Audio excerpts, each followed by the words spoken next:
Hello students, कैसे हैं आप सब। तो पिछले वीडियो के अंदर हमने डिस्कशन किया था how alcohol affects to human beings, यानी अल्कोहल कैसे ह्यूमन बींग्स को अफेक्ट करता है, कहाँ कहाँ पे अल्कोहल का हम यूज करते हैं।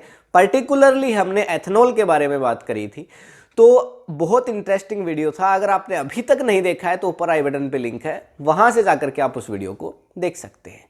आज के वीडियो के अंदर हम डिस्कशन करेंगे दो इंपॉर्टेंट रिएक्शन, एक तो आपकी एस्ट्रिफिकेशन रिएक्शन और दूसरी स्पोनिफिकेशन रिएक्शन। वैसे तो हम एथेनोइक एसिड को पूरा समझेंगे, पर इस पूरे वीडियो के अंदर जो कुछ इंपॉर्टेंट है आपका वो ये दो रिएक्शंस हैं, एक तो एस्ट्रिफिकेशन है और दूसरा स्पोनिफिकेशन है, जो नेम रिएक्शन है और आपसे पूछी जाती है। ठीक है, तो अगर आपको स्पेसिफिकली इन्हीं दोनों वीडियोज को देखना है तो आप डिस्क्रिप्शन पे क्लिक करेंगे तो वहां पे आपको पर्टिकुलर टाइमिंग पे क्लिक करना है। वहां पे आपको लिखा हुआ मिल जाएगा एस्ट्रिफिकेशन एंड स्पोनिफिकेशन। जिस भी पॉइंट को आप देखना चाहते हैं उस टाइम पे क्लिक करेंगे, सीधा आप इस वीडियो में वहां पे पहुंच जाएंगे।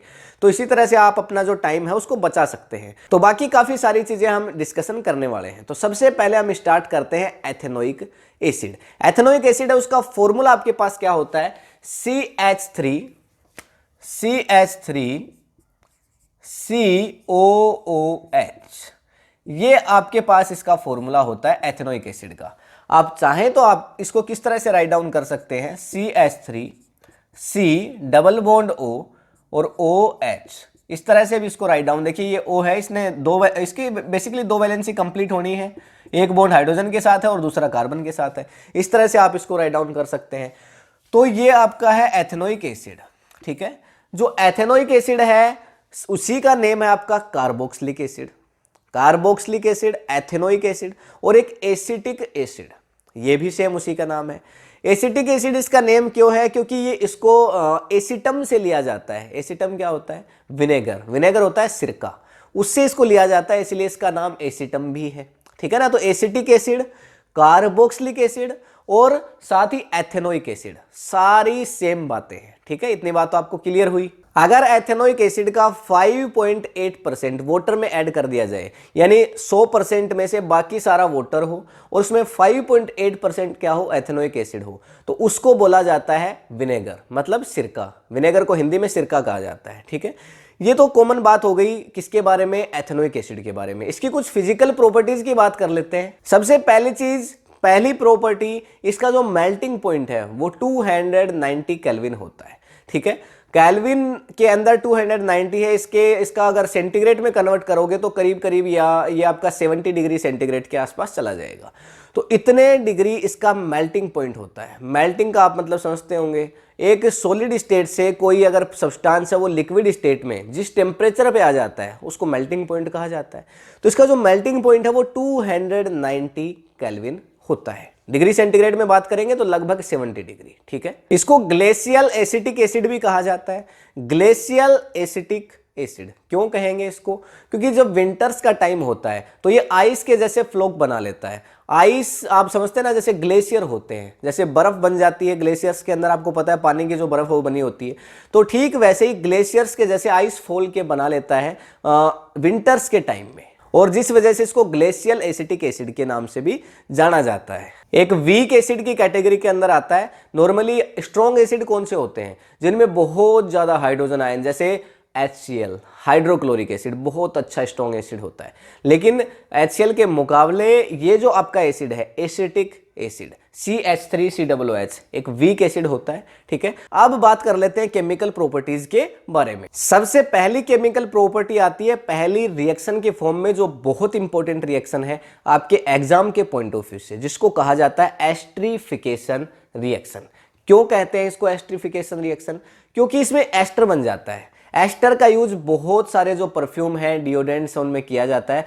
फ्रूट जैसी स्मेल एस्टर के अंदर आती है। ठीक है ना, ज्यादातर जितने सारे आपके पास डिओड्रेंट्स होते हैं उनमें अगर आप देखेंगे तो थोड़ी फ्रूट जैसी स्मेल आपको उसमें लगेगी कि हाँ ये कुछ किसी न किसी टाइप के फ्रूट जैसी स्मेल आ रही है, क्योंकि उन सभी के अंदर क्या प्रेजेंट है, उन सभी के अंदर आपने लिखा भी देखा होगा, जो डिओड्रेंट्स वगैरह होते हैं ना उन पे लिखा देखा होगा कि इसमें एप्पल है, एप्पल का जूस है उससे बनाया गया है, कुछ नहीं है उसमें, आपका ये है एस्टर।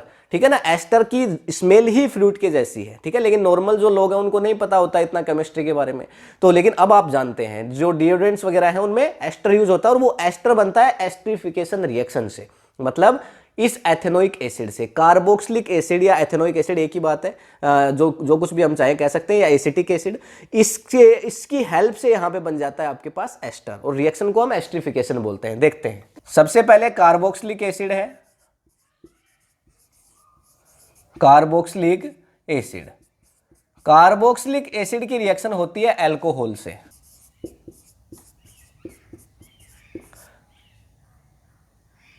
इसके बाद इससे बनेगा, देखिए क्या, कार्बोक्सिलिक एसिड लिया मैंने, अल्कोहल लिया, और इससे बन जाएगा एस्टर। ठीक है, इससे बनेगा एस्टर, और साथ में बन जाएगा इससे वाटर। सिंपल सी बात है, बहुत आसान सी बात है एस्टरिफिकेशन रिएक्शन के लिए। इसको याद रखना है तो इसी तरह से याद रखिए, बाद में रिएक्शन लिखना आपके लिए बिल्कुल आसान हो जाएगा। कार्बोक्सिलिक एसिड मतलब एक ही बात है, कार्बोक्सिलिक एसिड, एथेनोइक एसिड या एसिटिक एसिड, तीनों में से कोई भी लिख दो। यहां अल्कोहल के साथ रिएक्शन करी, अल्कोहल के साथ रिएक्शन करी, क्या बनाया, एस्टर बनाया, और साथ में वाटर बना दिया। इस रिएक्शन को हम क्या बोलेंगे, एस्टरिफिकेशन रिएक्शन बोलेंगे। सिंपल सी बात है। ठीक है, कार्बोक्सिलिक एसिड का फॉर्मूला क्या है, CH3, C double bond O और फिर OH, यही तो है CO, यानी CH3 COOH, यही तो होता है आपके पास फॉर्मूला भाई, CH3 C डबल OH, यही तो होता है एसिटिक एसिड या कार्बोक्सिलिक एसिड। हमने इसी तरह से लिखा है CH3 C double bond O OH। ठीक है, साथ में अल्कोहल, अल्कोहल के लिए मैं यूज करूंगा एथेनॉल का। एथेनॉल आप सभी जानते हैं क्या होता है, CH3 CH2 OH, ये एथेनॉल है। इसको मैं चाहूं तो कैसे लिख सकता हूं, C2H5 OH, या फिर मैं इसको ऐसे लिख दूं OH C2H5, कोई फर्क पड़ेगा क्या? मैंने इस OH को उठा के इधर लिख दिया, बस कुछ नहीं, OH इधर ले आया और C2H5 इधर है। ठीक है ना, तो कोई फर्क नहीं पड़ेगा। ठीक है, क्योंकि हमें आगे यहाँ पे वाटर निकालना है, तो जो आपको इजीली समझ में आ जाएगा अगर मैं इस तरह से इसको लिख दूंगा। देखिए, तो यहाँ पे मैंने लिखा HO, यानी OH है ये, और साथ में मैंने लिख दिया C2H5, ये हमारा अल्कोहल है। मैंने कार्बोक्सिलिक एसिड ले लिया, अल्कोहल ले लिया। अब इसकी रिएक्शन करवाऊंगा किसकी प्रेजेंस में, किसकी प्रेजेंस में, कॉन्संट्रेटेड H2SO4, यहां पे वाटर निकलेगा, यहां पे क्या निकलेगा, वाटर। तो कॉन्संट्रेटेड H2SO4 की प्रेजेंस में ये रिएक्शन होगी। ये एक अच्छा यहाँ पे डिहाइड्रेशन के लिए यूज हो सकता है। डिहाइड्रेशन मैंने पहले बताया था, किसी की स्किन पे अगर आप डाल दोगे ना H2SO4, पूरा एकदम उसको ब्लैक ब्लैक कर देगा, पूरी तरह से जला देगा। तो वाटर को यहाँ से बाहर निकालना है। देखिए क्या होगा, यहाँ पे हमारे पास ये तो H और ये OH, ठीक है, तो या फिर यहाँ से OH और ये हमने ले लिया H। अब ये यहाँ पे एक बहुत बड़ा पॉइंट है कि कौन H देगा और कौन OH देगा। दोनों में OH आपको नजर आ रहा होगा, लेकिन एक भाई H2O में क्या होता है, ये आपके पास H2O है, क्या है इसमें, H है और साथ में OH है। ये क्या है, H2O है, ये निकल जाए तो H2O बन जाएगा आपका, और मैं कह रहा हूं यहाँ पे वाटर निकलेगा डेफिनेटली। तो कौन H दे और कौन OH दे, यहाँ पे जो आपके पास कार्बोक्सिलिक एसिड है ये OH देगा, हमेशा याद रखिएगा। क्यों देगा, ये जब आप 12th में पढ़ोगे तो आपको समझ में आ जाएगा। इस एस्टरिफिकेशन रिएक्शन को आप और ज्यादा बड़े लेवल पे अच्छे से पढ़ोगे, ठीक है ना। कार्बोक्सिलिक एसिड है वो एक बेस की तरह से बिहेव करेगा। बेस क्या होते हैं, जो हाइड्रोक्साइड आयन दे देते हैं। क्यों बिहेव करेगा, क्योंकि यहाँ पे कॉन्सेंट्रेटेड H2SO4, ये जो बैठा हुआ है ना, ये इससे बड़ा एसिड बैठा हुआ है, खतरनाक वाला, ठीक है ना, इसकी वजह से ये एक बेस की तरह से बिहेव करने लगता है, ठीक है ना। ये कहता है मैं एसिड हूं ही नहीं, इतना ज्यादा वीक है बेचारा, ठीक है, तो अपना एसिडिक रूप ही बदल लेता है, बेस की तरह से बिहेव करने लगता है। तो यहाँ पे देखिए वाटर बाहर निकल जाएगा, तो यहाँ पे लिख देते हैं वाटर, ये आ गया वाटर, साथ में यहाँ पे क्या आ जाएगा, एस्टर।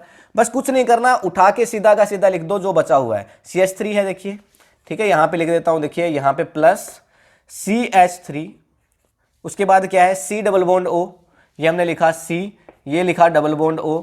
अच्छा, उसके बाद देखो यहाँ पे क्या बचा, O, ये हमने लिखा O, और ये लिख दिया C2H5, इसको बोलेंगे एस्टर।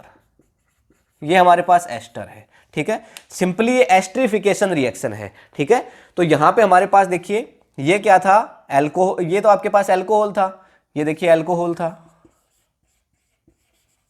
ये अल्कोहल था। यहां पे हमने क्या लिया था, कार्बोक्सिलिक एसिड लिया था, ठीक है, और इससे हमने क्या बना लिया, इससे हमने एस्टर बना लिया, इससे हमने एस्टर बना लिया, और साथ में बन गया वाटर, वाटर रिलीज हो गया। इस रिएक्शन को हम क्या बोलेंगे, ये एस्टर का फॉर्मूला है, CH3 C double bond O C2H5, ये एस्टर का फॉर्मूला है, ठीक है। तो इस रिएक्शन को बोला जाता है एस्टरिफिकेशन रिएक्शन, और ये पहली केमिकल प्रॉपर्टी है आपकी किसकी, कार्बोक्सिलिक एसिड, एसिटिक एसिड या एथेनोइक एसिड के बारे में। स्क्रीनशॉट लीजिए, ठीक है। अब इस रिएक्शन के बाद एक इंपॉर्टेंट रिएक्शन आएगी आपके पास, स्पोनिफिकेशन रिएक्शन। क्या होगी उसमें, देखो ये जो आपके पास एस्टर है वो इसकी एक प्रॉपर्टी आप ले सकते हैं। ये जो एस्टर है ना, इससे यहां पे एक सोप बन जाएगा, साबुन बन जाएगा, जिसको स्पोनिफिकेशन रिएक्शन कहा जाएगा। ठीक है, तो बात करते हैं एस्टर, ये जो हमने बनाया ना एस्टर, इसी की रिएक्शन करवाएंगे आगे। देखिए यहां पे इसको एक बार रफ कर रहा हूं, तो जो हमने एस्टर बनाया था उसको ले रहे हैं, देखिए CH3 C double bond O, ये था आपके पास, और फिर आपके पास क्या था O, और फिर था C2H5, यही चीज थी आपके पास, CH3 C double bond O और O और C2H5, ये क्या है, एस्टर, ये एस्टर है। ठीक है, अब इसकी रिएक्शन हम करवाएंगे सोडियम हाइड्रोक्साइड से, जो कि एक बेस है। ठीक है, उससे रिएक्शन करवाएंगे, ये हमने करवा दिया इसकी रिएक्शन सोडियम हाइड्रोक्साइड NaOH। आप सभी जानते हैं NaOH एक स्ट्रॉन्ग बेस होता है, उसको हमने देखिए राइट डाउन कर दिया है। अब इसकी रिएक्शन होगी, देखिए NaOH किस में टूटेगा, दो चीजों में टूटेगा, Na+ एंड OH-। इसका एक्वाज सॉल्यूशन लेंगे तो इसी में तो टूटेगा, और इसका एक्वाज सॉल्यूशन लेंगे तो किस में टूटेगा। ठीक है, तो यहां पे देखिए ये जो आपके पास है C double bond O C2H5, यहां से आपके पास वाटर है, वो यहां पे देखिए एथेनॉल बन जाएगा फिर से आपके पास। तो देखिए क्या होगा, यहां पे हमारे पास क्या बन जाएगा, फिर से एथेनॉल। एथेनॉल क्या होता है, C2H5OH, ये हमने बनाया C2H5OH।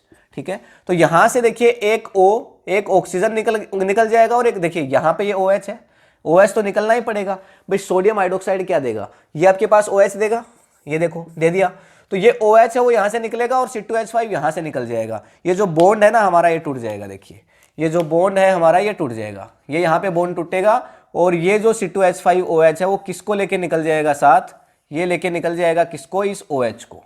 ठीक है, ये इस OH को लेके निकल जाएगा और हो जाएगा C2H5OH प्लस, यहां पे क्या आ जाएगा, तो अल्कोहल बन गया, एथेनॉल बन गया वापस से। ठीक है, और ये आपके पास क्या आ जाएगा, साथ में एक साबुन बन जाएगा। देखो जो बचा है उसको लिख देते हैं, CH3 C double bond O, और क्या बचा है, ये ऑक्सीजन बचा है, ये ऑक्सीजन, और यहां पे सोडियम बचा है, ये मैंने लिख दिया सोडियम। चाहूं तो इसको कैसे लिख सकता हूं, इस तरह से लिख सकता हूं, CH3 COONA, ऐसे लिख सकता हूं, इस तरह से भी लिख सकता हूं। ये क्या बन गया, ये एक साल्ट है। ठीक है ना, ये साल्ट है, किसका साल्ट है, सोडियम का, तो sodium salt of ethanoic acid. ये किसका साल्ट है, क्योंकि देखा आप सोडियम देख पा रहे होंगे ना यहाँ कि भाई ये एथेनोइक एसिड के साथ कौन जुड़ा हुआ है, सोडियम जुड़ा हुआ है, तो एथेनोइक एसिड के साथ सोडियम का साल्ट है। ठीक है, तो ये जो बन गया आपके पास एस्टर, मतलब एस्टर है वो जो बना था, उस एस्टर की हमने रिएक्शन करवा दी सोडियम हाइड्रोक्साइड के साथ, और फिर यहां पे आपके पास क्या आ गया, देखिए C2H5OH, ये बन गया एथेनॉल, ये बन गया एथेनॉल, और साथ में बन गया एक सोडियम का साल्ट, यानी salt of sodium, salt of sodium, ये बन गया आपके पास salt of sodium of ethanoic acid. ठीक है, क्योंकि एथेनोइक एसिड के साथ जुड़ा हुआ है। इस रिएक्शन को बोला जाता है स्पोनिफिकेशन रिएक्शन। बड़ी ही आसान है, हमने एस्टर बनाया था एस्टरिफिकेशन में, उस एस्टर को हमने पुट किया, साथ में हमने सोडियम हाइड्रोक्साइड लिया NaOH, उसको पुट कर दिया, NaOH दो पार्ट में टूट गया, Na और OH, ये यहां से टूट गया, C2H5OH को लेके निकल गया, जिसने एथेनॉल बना दिया, और साथ में साल्ट ऑफ सोडियम बन गया, जो बचा था हमने इसको सोडियम के साथ लिख दिया। सिंपल सी बात है। ठीक, जो सोप होता है ना वो ऐसा ही होता है आपके पास। देखिए सोप कैसे होता है, यहां पे आप लिख सकते हैं, देखिए C17H35 COONA, ये एक साबुन का फॉर्मूला है, ये एक साबुन है, सोडियम स्टेरेट जिसको बोला जाता है। यहां पे 18 कर दूं, हाइड्रोजन बदल जाएंगे। ठीक, वैलेंसी तो सेटिस्फाई करनी पड़ेगी ना। ठीक है, तो यहां पे कार्बन की लॉन्ग चेन है, देखिए 17 कार्बन की चेन है। ठीक, यहां पे तो केवल एक ही कार्बन है, लेकिन आप देखो थोड़ा सा सिमिलर फॉर्मूला है, CHCOONA CHCOONA, ये एक तरह का साबुन ही है आपका। क्या बन गया, एक तरह का साबुन ही है, तो इसीलिए इस रिएक्शन को स्पोनिफिकेशन कहा जाता है। ये क्या चीज है, साबुन कैसे बनता है, वो तो हम पूरा एकदम सेपरेट पढ़ेंगे, इस चैप्टर में ही पढ़ेंगे। ठीक है ना, इससे नेक्स्ट वीडियो आपका सोप और डिटर्जेंट पे आएगा, तो उसमें देखेंगे। ठीक है, तो ये स्पोनिफिकेशन है, इसको रफ करूंगा, स्क्रीनशॉट लीजिए। एथेनोइक एसिड या एसिटिक एसिड या कार्बोक्सिलिक एसिड, तीनों ही की बात है। इसकी पहली प्रॉपर्टी आपने पढ़ी एस्टरिफिकेशन, जिसमें आपने एस्टर बनाया। ठीक है, दूसरी प्रॉपर्टी इसकी क्या होगी, अगर मैं इसको बेस के साथ रिएक्शन करवाऊंगा, एथेनोइक एसिड या कार्बोक्सिलिक एसिड या एसिटिक एसिड, तीनों एक ही चीज है। अगर रिएक्शन करेगा बेस के साथ तो क्या होगा, देखिए यहां पे मैं बात कर रहा हूं सीधा, यहां पे क्या हो जाएगा, नॉर्मली एक एसिड है हमारे पास, कोई भी एक एसिड है, अगर एक एसिड है वो किसी एक बेस से रिएक्शन करे, कोई भी एक एसिड अगर एक बेस से रिएक्शन करे तो बताइए क्या बनेगा, साल्ट और वाटर बनेगा। आप सभी जानते हैं साल्ट और वाटर बनेगा, बनना चाहिए, बनेगा, न्यूट्रलाइजेशन रिएक्शन होगी भाई। एक एसिड एक बेस से रिएक्शन करेगा तो जरूर क्या बनाएगा, साल्ट और वाटर बनाएगा। सेम चीज यहां पे भी होगी। हम यहां पे ले रहे हैं, देखिए हमारे पास एक एसिड जो कि एसिटिक एसिड है, जिसकी प्रॉपर्टी हम पढ़ रहे हैं, क्या है, CH3COOH। बेस हम लेंगे एक स्ट्रॉन्ग बेस जो कि है सोडियम हाइड्रोक्साइड NaOH, ठीक है। इनकी रिएक्शन होगी, क्या बनेगा, साल्ट और वाटर। बताइए NaOH किस में टूटेगा, Na प्लस और OH माइनस। ये किस में टूटेगा, एथेनोइक एसिड CH3COO माइनस और H प्लस। होगा क्या यहां पे, देखिए ये जो OH है वो इस हाइड्रोजन को लेके उड़ जाएगा, वाटर बना देगा, और ये सोडियम है वो इसके साथ निकल जाएगा। सिंपल सी चीज होगी, ठीक है। तो यहां पे देखिए आपके पास क्या बन जाएगा, एक साल्ट और वाटर। तो यहां पे साल्ट बन गया हमारा सबसे पहले CH3COO, और किसको लेके निकलेगा, सोडियम को, तो ये आ जाएगा सोडियम Na, और प्लस बन जाएगा वाटर H2O। बन गया आपके पास साल्ट और वाटर। हमने क्या कहा था, क्या बनेगा, साल्ट और वाटर बनेगा, बन गया है। देखिए हमारा यहां से हाइड्रोजन है वो निकल गया, और यहां से OH है वो निकल गया, और इन दोनों ने जुड़ के क्या बनाया, वाटर बना दिया, आप देख सकते हैं। और यहां पे बन गया हमारा साल्ट, और यहां पे बन गया हमारा वाटर। तो वाटर बन गया और साथ में साल्ट बन गया, और ये जो रिएक्शन है इसको आप न्यूट्रलाइजेशन रिएक्शन कह सकते हैं। ये दूसरी प्रॉपर्टी हो गई है एथेनोइक एसिड की। ये हमारा कौन सा एसिड है, एथेनोइक एसिड, ठीक है ना। तो या फिर कार्बोक्सिलिक एसिड, एक ही बात है, ये कार्बोक्सिलिक एसिड है जिसने रिएक्शन करी है, कार्बोक्सिलिक एसिड ने किसके साथ, बेस के साथ, ठीक है। तो बेस के साथ रिएक्शन करेगा अगर कार्बोक्सिलिक एसिड तो ये होगा। स्क्रीनशॉट लीजिए। एथेनोइक एसिड की थर्ड और लास्ट प्रॉपर्टी आती है केमिकल प्रॉपर्टी, तीसरी रिएक्शन है, अगर एथेनोइक एसिड या कार्बोक्सिलिक एसिड या फिर एसिटिक एसिड, तीनों में से कुछ भी कह सकते हो, अगर ये रिएक्शन करेगा किसके साथ, मेटल कार्बोनेट के साथ या फिर मेटल बाइकार्बोनेट्स के साथ। मेटल कार्बोनेट क्या होते हैं, ये हमने लिखा मेटल M और इसके आगे लगा दिया CO3। मेटल बाइकार्बोनेट क्या होगा, ये हमने लिखा मेटल M और लगाया हाइड्रोजन और फिर लगा दिया कार्बोनेट, तो ये हो गया मेटल बाइकार्बोनेट, ये हो गया मेटल कार्बोनेट। जैसे सोडियम Na2CO3 ये एक मेटल कार्बोनेट है, और मैं लिख दूं अगर NaHCO3 ये एक मेटल बाइकार्बोनेट है। समझ गए बात को। इनके साथ अगर रिएक्शन करेगा एथेनोइक एसिड तो क्या होगा, पहली चीज देखते हैं कि अगर मेटल कार्बोनेट से रिएक्शन करेगा तो क्या होगा। देखिए एसिटिक एसिड है, क्या फॉर्मूला है, CH3COOH, ये फॉर्मूला है। एक मेटल कार्बोनेट ले लेते हैं प्लस Na2CO3, ये एक मेटल कार्बोनेट है, रिएक्शन करेगा। सोडियम किसके साथ निकलेगा, इस हाइड्रोजन के साथ निकलेगा क्या, नहीं निकलेगा, क्योंकि यहां पे Na क्या बनाएगा, प्लस, और CO3 देखिए Na तो क्या बनाएगा, प्लस, और CO3 क्या बनाएगा, माइनस, यही करेगा आपके पास। तो ये सोडियम तो CH3COO पार्ट, ये माइनस और ये प्लस, इसके साथ निकल जाएगा, और साथ में वाटर और साथ में कार्बन डाइऑक्साइड, दो चीजें यहां पे निकल जाएंगी। तो यहां पे हमारे पास क्या हो गया, देखिए सबसे पहले तो निकलेगा वाटर, ये हमने निकाल दिया वाटर। एक बनेगा साल्ट, ये CH3COO और Na, ये बन जाएगा CH3COO Na, और साथ में निकल जाएगा यहां पे देखिए carbon dioxide, carbon dioxide release हो जाएगी। सिंपल, ठीक है। क्या क्या निकला यहां पे देखिए, ये हमने क्या लिया था आपके पास, ये हमने लिया था हमारा कार्बोक्सिलिक एसिड, कार्बोक्सिलिक एसिड। आप चाहें तो क्या कह सकते हैं, आप चाहें तो इसको कह सकते हैं एसिटिक एसिड या फिर एथेनोइक एसिड, ये हमारा एथेनोइक एसिड था। ये हमने लिया था एक मेटल कार्बोनेट, क्या लिया था हमने, मेटल कार्बोनेट, ये हमने एक मेटल कार्बोनेट लिया, और इसकी रिएक्शन हमने करवाई तो क्या क्या बना, एक तो बन गया वाटर, वाटर बन गया साथ, फिर उसके बाद एक बन गया साल्ट, एक बन गया साल्ट, ठीक है, और कार्बन डाइऑक्साइड गैस है वो बाहर निकल गई, कार्बन डाइऑक्साइड गैस है वो बाहर निकल गई, ठीक है। तो अगर पूछा जाता है आपसे कि अगर कार्बोक्सिलिक एसिड, ये प्रॉपर्टी है इसकी, कार्बोक्सिलिक एसिड अगर मेटल कार्बोनेट से रिएक्शन करेगा तो क्या बनाएगा, तो एक साल्ट बनाएगा, ठीक है, उस मेटल के साथ साल्ट बना देगा। दूसरा, वाटर और कार्बन डाइऑक्साइड बाई प्रोडक्ट की फॉर्म में, यानी जो साथ साथ निकलते हैं बाई प्रोडक्ट, तो उनकी बाई प्रोडक्ट की फॉर्म में बाहर निकल जाएंगे, सिंपल।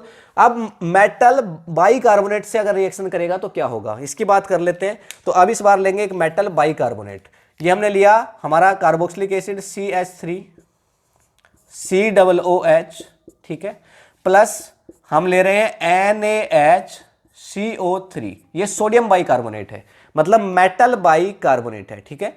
क्या बनेगा, सेम चीज बनेगी, आंख बंद करके लिख दीजिए, ये बन जाएगा CH3 COONA, सेम चीज लिख दीजिए, साथ में बन जाएगा वाटर H2O, और साथ में बन जाएगी कार्बन डाइऑक्साइड, तीनों चीजें सेम बनेंगी, ठीक है, बिल्कुल एग्जैक्टली सेम। यहां से हाइड्रोजन है वो हटेगा, यहां पे आकर के जुड़ेगा कौन, सोडियम, यहां आकर के जुड़ेगा, ये जुड़ गया, देखिए CH3 COONA बन गया हमारा साल्ट, ये हमारा साल्ट बन गया, ये वाटर बन गया, आप देख सकते हैं। जो हाइड्रोजन है किसके साथ निकल जाएगा, ये OH के साथ निकल जाएगा, और यहां से क्या बचेगी भाई, HCO3, ये देखिए HCO3, यहां से कार्बन डाइऑक्साइड निकाल दूं तो क्या बचता है, OH बचता है, और OH अगर एक हाइड्रोजन के साथ ऐड होता है तो वाटर बनता है कि नहीं बनता, यहां पे अगर हाइड्रोजन लगा दूं तो ये वाटर बनता है कि नहीं बनता, बनता है बिल्कुल, ये बन गया, देखिए साइड में निकल गया। तो अगर हमारे कार्बोक्सिलिक एसिड ने अगर यहां पे रिएक्शन करी किसके साथ,